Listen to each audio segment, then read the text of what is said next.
Ladies and gentlemen, what's going on? Welcome back to the predictions and breakdowns. Today we have UFC 314, Alexander Volkanovski versus Diego Lopes, which is taking place on Saturday, the 12th of April, 2025. We're going to be taking a look at the entire card, starting with the prelims, ending with the main event. It does start at 6 p.m. Eastern Time. It is a little bit later. It is, 1 a.m. right now. I might yawn a couple times like I do in all the other videos. My bad. Also, go check out the other video I just did for UFC Fight Night, Josh Emmett versus Lerone Murphy. I think it's actually a good style edit. I think you guys would enjoy it. Let me know what you think in the comments below of that video. Let's get right into this opener. Where is my camera? There it is. Bang. We are going to start with the prelim opener of Nora Cornell versus Haley Cohen. This is actually a pretty decent card, so be on the lookout for some big underdogs to crack this weekend. For this fight, I'm definitely going with Nora Cornell. Haley Cohen, you haven't really seen much of her. Split decision against Claudia Letet, or Leti, whatever the fuck her name is. Doesn't really matter. She's terrible too. She's not very active. Only, 5 fights in the last 5 years. Nora Cornell keeping active in the last 2 years, having 5 good bouts. Last time around losing, unfortunately, to Jacqueline Cavalcanti. It was a pretty close fight. I did have Jacqueline Cavalcanti, so I was a little bit worried going into that decision.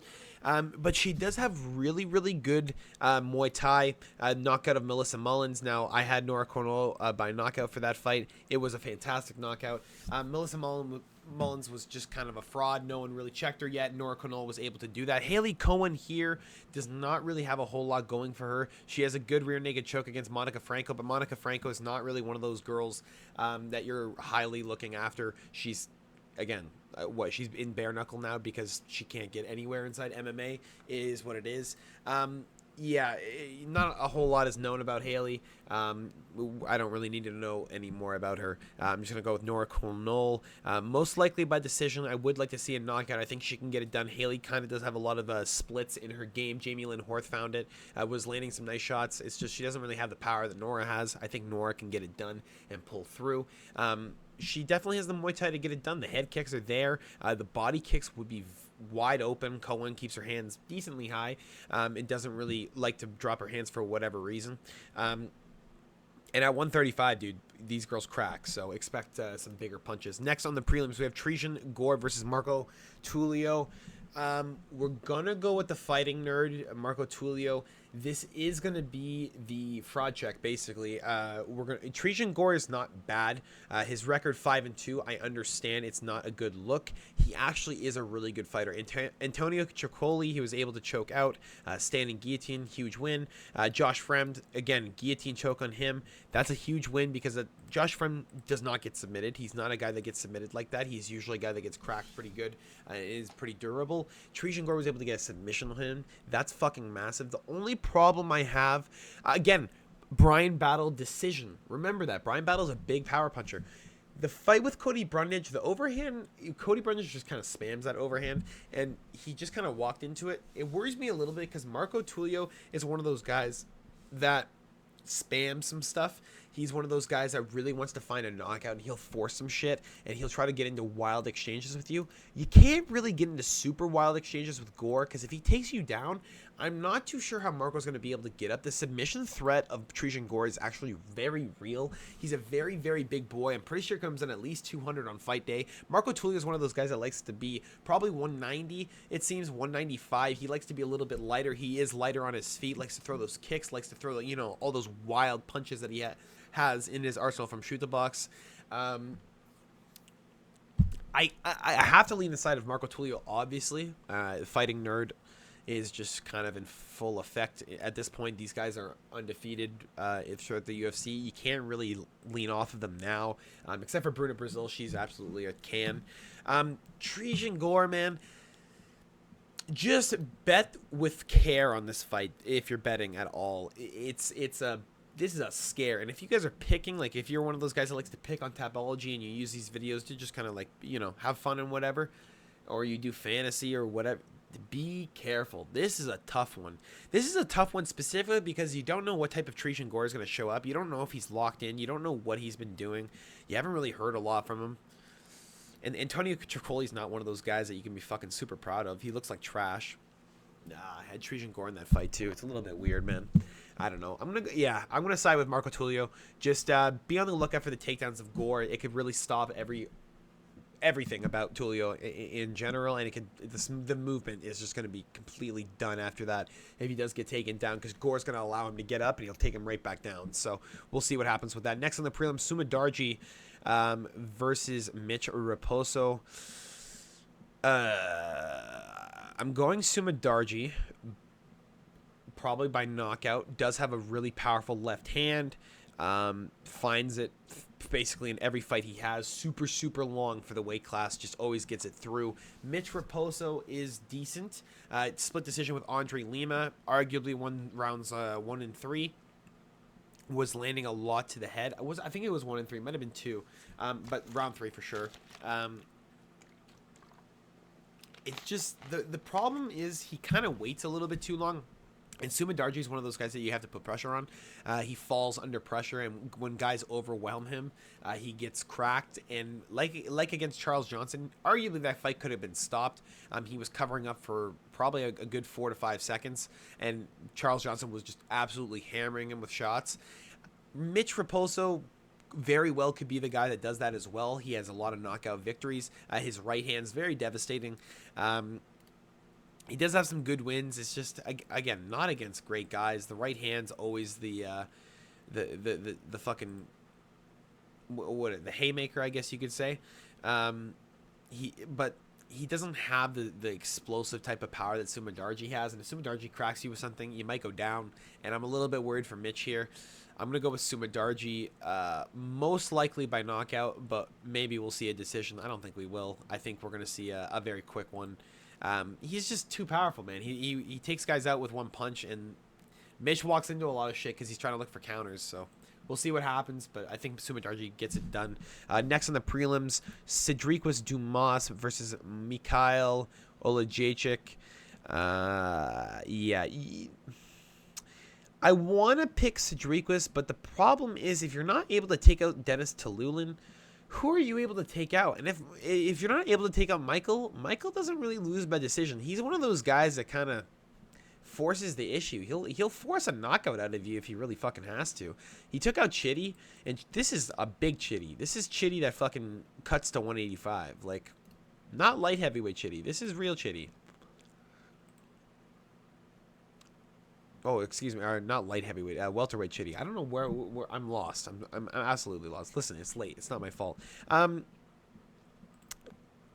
fact that Chitty's cutting down to 170 is crazy. He should go right back up to 185. But Chitty's fucking massive for 185, even though he fights at 170. He's massive. Dude's 6'3". He's huge. He was able to knock out Chitty really easily. That gives me a lot of worry for Cedriquez, because Cedriquez is getting cracked by Nursultan.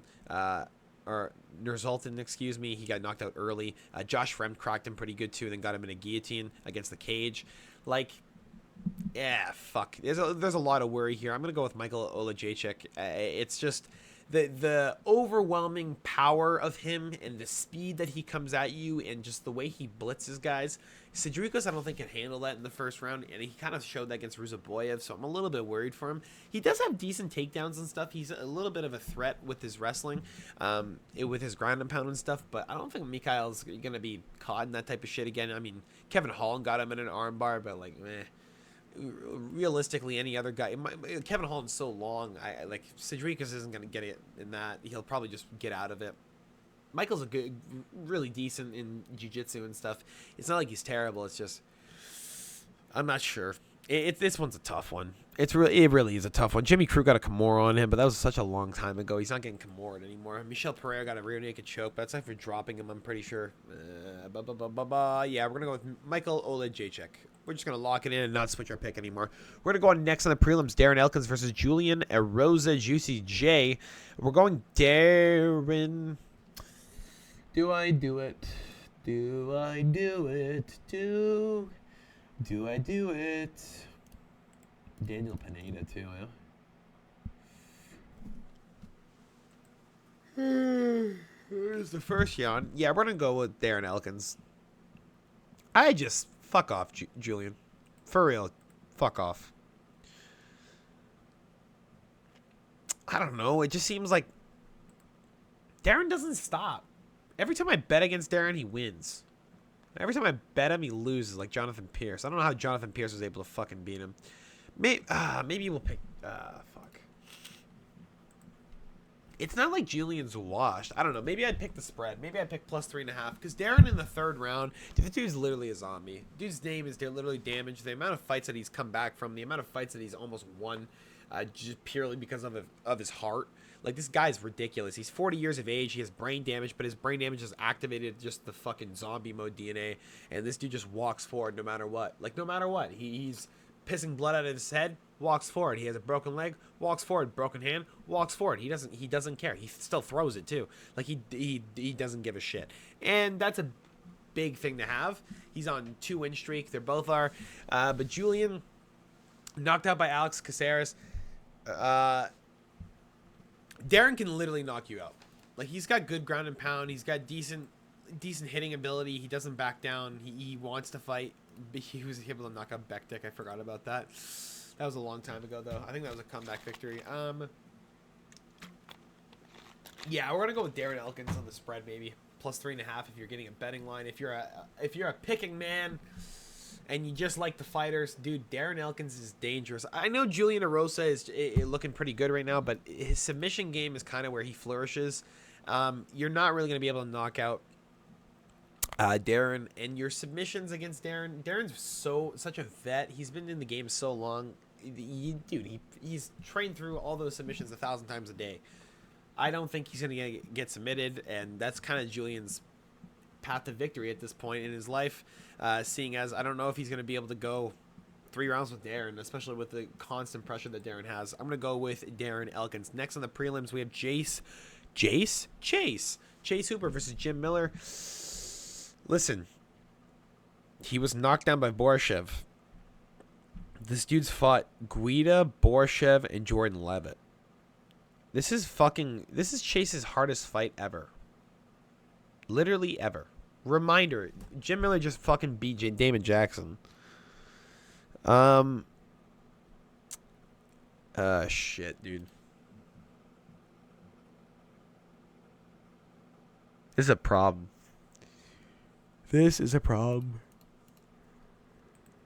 Oh, we're going Jim Miller. I can't fucking pick Chase. You can't pick Chase because he hasn't been proven yet, dude. This is arguably a fraud check.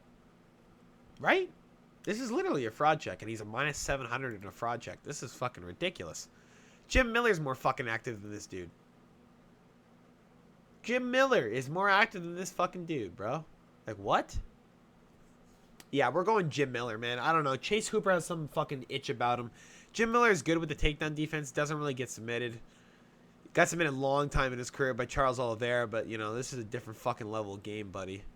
Like, Damon Jackson's a good submission artist, too. Couldn't do shit.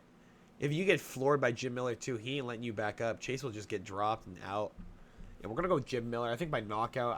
I just see Chase getting cracked. He's just too excited. He's going to go in probably way overconfident against Jim Miller, who's just a power artist. He's 41 years of age, but I don't give a shit. Old man Jim Miller can still get it done.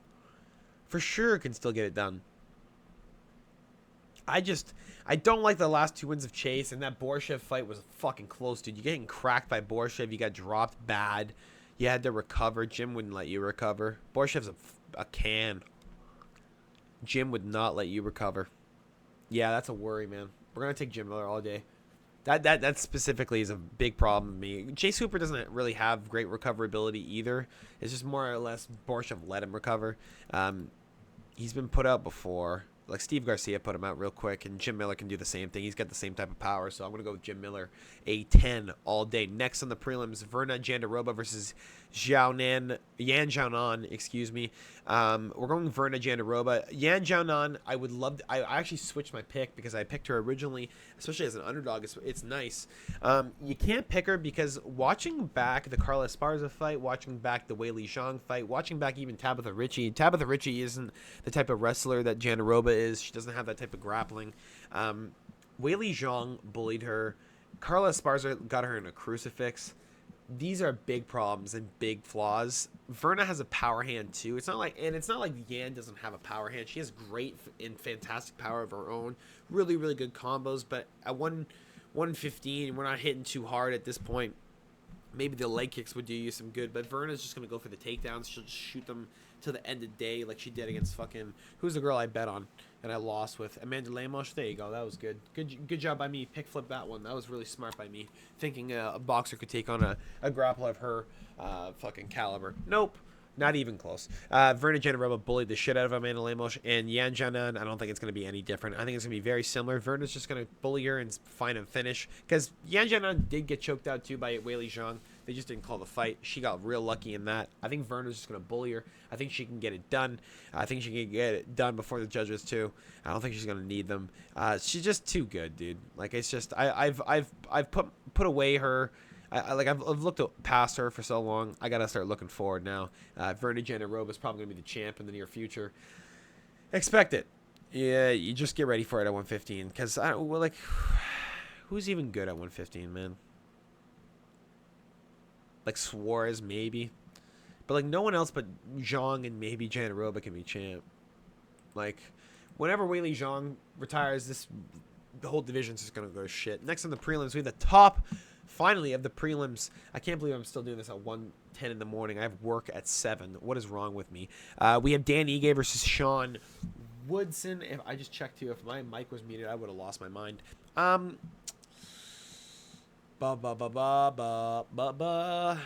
gonna go with dude. This is like another like vet scenario. I'm gonna go with Dan Ige, man.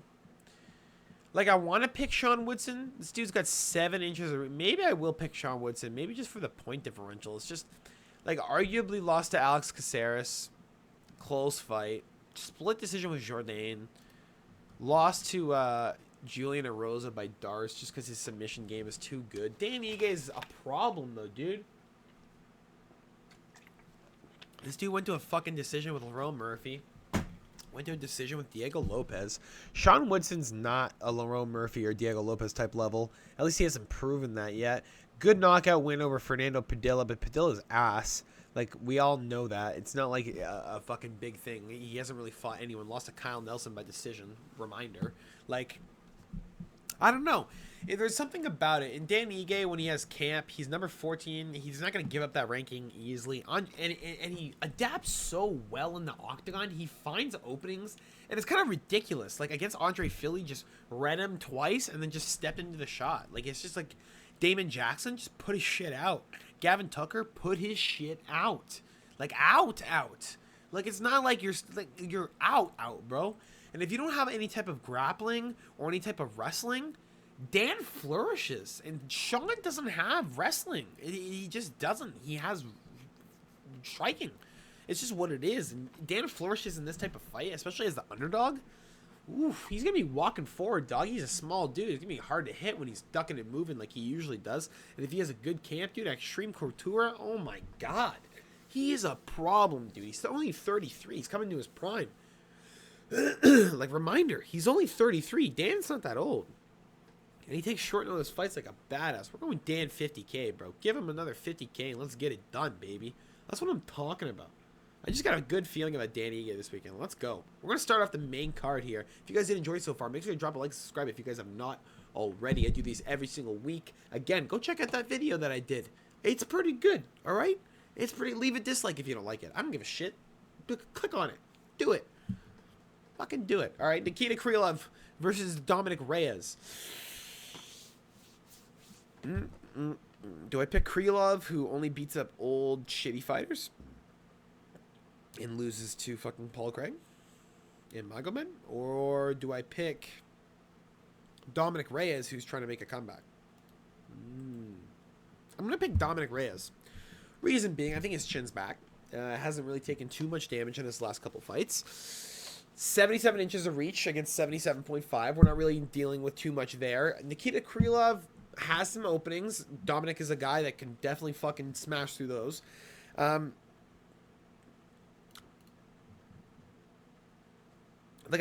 like to just remind everyone that Dominic was actually doing good against Yuri Prohaska before he wasn't. Okay, reminder: Dominic Reyes did beat John Jones in his later years, but he did beat John Jones. He kind of seems like he has aura back. He kind of seems like he has a different level of confidence. It kind of seems like I don't know what to say. It just kind of seems like he has. I guess, yeah, I guess the word's just confidence. I don't know. Or confidence, demeanor. Like, he just seems like he's ready. He seems like he's ready to come back. He seems like he's ready to make another run at the title, even though he's not going to get there and win it for sure. He's 35. He's kind of on the downfall at this point, especially because of the massive losses and damage he's taken. I do think his chin is back, like I said, but, you know, iffy. Krylov, dude. I don't like Krylov that much. Like, he's a good submission guy, but Dominic's not going to go to the ground with him. He has good takedown defense, too. Like, he's actually really decent with it. I think Nikita Krylov gets fucking chinned. I think he gets out of there. I think Dominic Reyes starts running at the title. I think he's going to have a good next light heavyweight fight. I think he's going to fight either Khalil or Jamal. I think those would be or maybe Rakic. I think Rakic versus Reyes next would be actually a fantastic fight after this. It's just their styles add up so well. I think realistic Reyes would lose that fight, but I think it'd be fun to watch. Yeah, I think Nikita Krylov doesn't get it done. Just not good enough competition that he's fought recently. And he weighs in really shitty, too. Like, he doesn't weigh in fucking at all. They fought at catchweight. That's fucking weird, dude. Yeah. No. Get rid of Nikita Krylov, dude. We're not doing that. Next on the main card, we have Yair Rodriguez versus Patricio Pitbull. Pitbull making his UFC debut, coming over from Bellator, previously reigning as the Bellator two-time champion. Let's just see here. What was he? Champ at 145. Was he double champ? I can't remember. No, he was just champ twice. Yeah, and he also beat up Michael Chandler pretty bad at 155. Was able to win that. He was double champ. I'm not fucking crazy. I thought it was crazy. No, I'm not crazy. I guess he just dropped after that, though.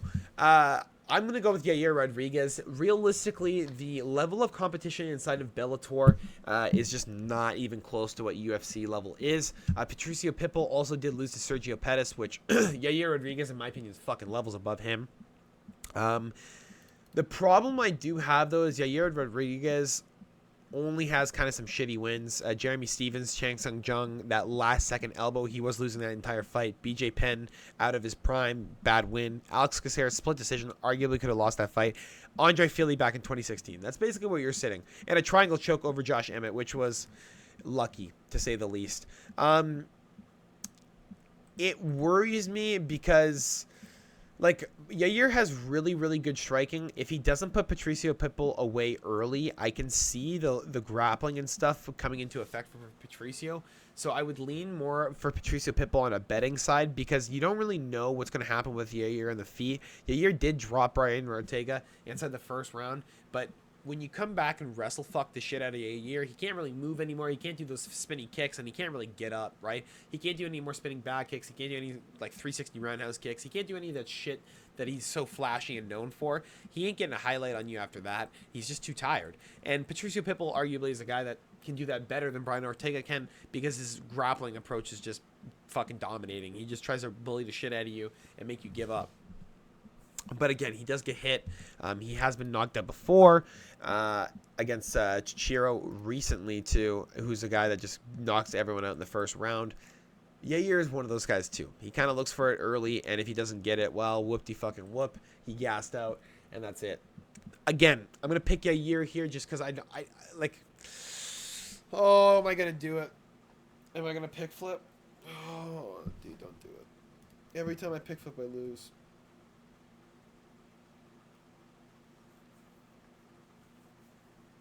No, my God, no. We're gonna stay course. We're gonna just stay course. Yair Rodriguez by decision, or actually maybe by knockout. Probably by knockout. But fuck, I can't switch. But again, look for Pitbull's wrestling if that's what you're looking for. Next on the main card, Bryce Mitchell versus John Lord Silva. We're going John Silva by knockout. I don't know how you don't pick this. Bryce Mitchell. Very, very good wrestler. It's just John Silva's a different fucking level of striker, dude. He knocks everyone out. His accuracy is ridiculous. 4 knockouts in a row inside of just the UFC. He's on a different level, dude. And yes, I am drinking a 2-liter Mountain Dew. At 1:20 in the morning. Excuse me. Do you have a problem with it? Because I sure as fuck don't. I just don't think Bryce Mitchell is the type of guy that's going to be able to overcome adversity inside this fight, especially with Ilia Topuria and Josh Emmett. He was looking really good against Ilia Topuria, dodging a lot of shit, and then just eventually being overwhelmed and taken down. Arm triangle choke, you know what it is. In this situation, dude, Jean Silva is just too good. Like, the fucking grappling approach is just not going to be enough. He's going to just shuck a takedown, or he'll just allow you to take him down for one round and start a round two. He'll never let it happen again. He'll knock you out. Because every single grappler he's faced so far, he's knocked out horrifically. And Bryce Mitchell, I don't think it's going to be any different. I'm a little bit scared for Bryce here. I might see another fucking twitching Bryce after a big overhand right. We'll see what happens. But I think John Silva's just going to beat the shit out of him, knock him down a couple times, and they'll have to stop the fight due to damage. We'll see what happens. Look for Lord Jean Silva to get a round 2 knockout over Bryce Mitchell. We're going to go on to the co-main event of the evening. Iron Michael Chandler versus Paddy the Baddy Pimblett. Oh, Paddy the Baddy. Oh, Paddy the Baddy. Oh, yeah, we're going to go with Paddy the Pimblett. Michael Chandler is one of those guys that Paddy Pimblett should be really afraid of. Paddy Pimblett is a guy that keeps his hands way too far down. Michael Chandler is a guy that finds it every single time. Dan Hooker tried to do the same exact thing that Paddy does and got overhanded and dropped and put out. Now, that is a fucking problem for Paddy because Paddy's been tagged before and he doesn't look like... He recovers fast, but if he eats a big shot from Michael Chandler, dude, it's going down and out. And I think in this situation, Michael Chandler knows his UFC 10 years almost coming to a close. He's going to need a decision or a big win, or a decision loss, or a big win to even stay inside the UFC for longer. Paddy's going to be looking for a big submission victory. Everyone's picking Paddy by submission due to the fact that he submitted King Green. I don't know necessarily in this situation if he's going to be able to get a submission. Again, Charles wasn't able to get a submission on him, and Charles, again, infinite submissions on that guy's fucking record. So probably look for Paddy by decision if that's what you're betting. But Michael Chandler here is a fantastic bet. Michael Chandler has real knockout power. I don't think Paddy can finish him realistically unless it's by knockout. And Paddy doesn't have those type of hands. It doesn't seem like from his Cage Warriors career he has those hands that can put out Michael Chandler. It seems more or less that Michael Chandler's got the advantage over him in a lot of situations except for the jiu-jitsu. And that leads a lot of problems in this fight because Michael Chandler's not a guy that's easily taken down and submitted. He is a guy that can always get back up and always forces the pressure. He is a cardio machine. So Paddy needs to fucking be ready because this is going to be an intense fight, especially as a co-main event, dude. You're going to be pumped up. You're going to be losing your fucking mind. Jesus. Good luck, Paddy. I do think Paddy gets it done, though. Younger kid should be able to figure it out, but look for Michael to just be an absolute animal. Now we're going to move on to the main event of the evening. If you guys did enjoy this, make sure to drop a like and subscribe if you have not already. Again, I do these every week, guys. I do the live streams on Saturday. Check it out.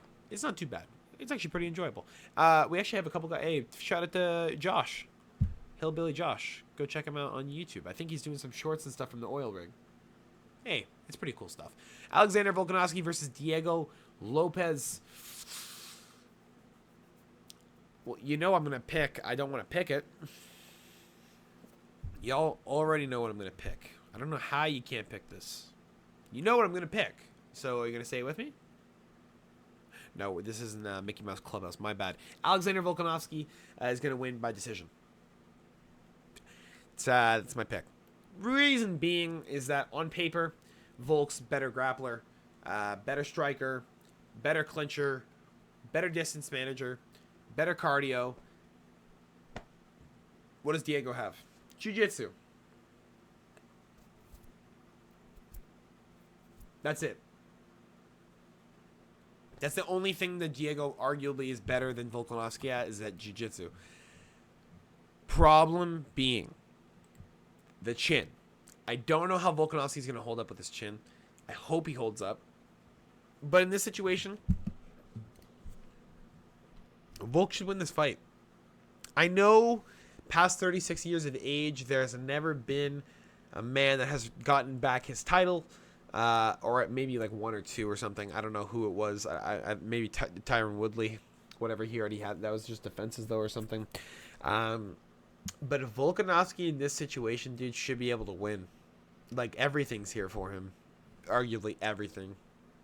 Lopes is just going to try and blitz Volk, though. If he does do basically exactly what the last two guys did and just pick off that weak side of him, he's going to go out. And I don't want to see Volk go out. I think he's taken enough time off. I think the year that he's taken off is enough time for his chin to recover. I think his brain is fully recovered.